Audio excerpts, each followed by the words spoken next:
Thank you. President Obama put on his salesman hat again today, trying to win over skeptical seniors to his health care reform law. White House correspondent Wendell Goler reports even though the president has won this battle once, it may not really be over. Less than 3 months after signing the health care reform law, President Obama was campaigning to save it. We're not going back. We are going to move forward. That's why I was elected.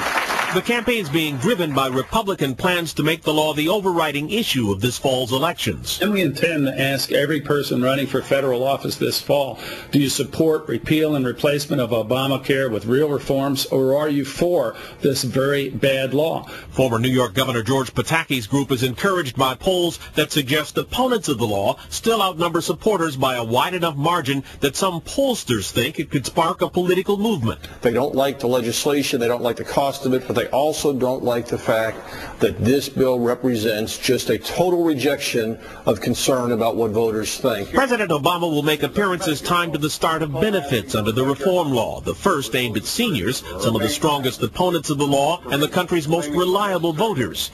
Days from now, the government will start sending subsidy checks to help close the gap in Medicare's prescription drug coverage. Beginning this week, tens of thousands of seniors who fall into the donut hole, like Fran, will receive a $250 rebate check to help you cover the costs of your prescriptions.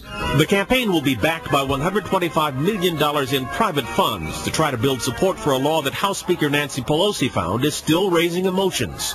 You're throwing stuff. We need to leave. Look, excuse me, I'm not leaving. An audience member worried the new law would force her into a nursing home.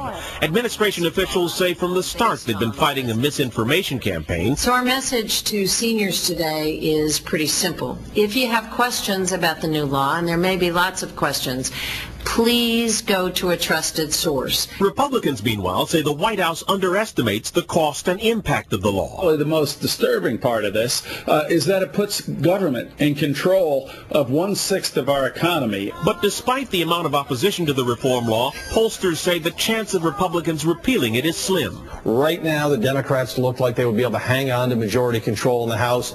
If that happens, repeal is going nowhere.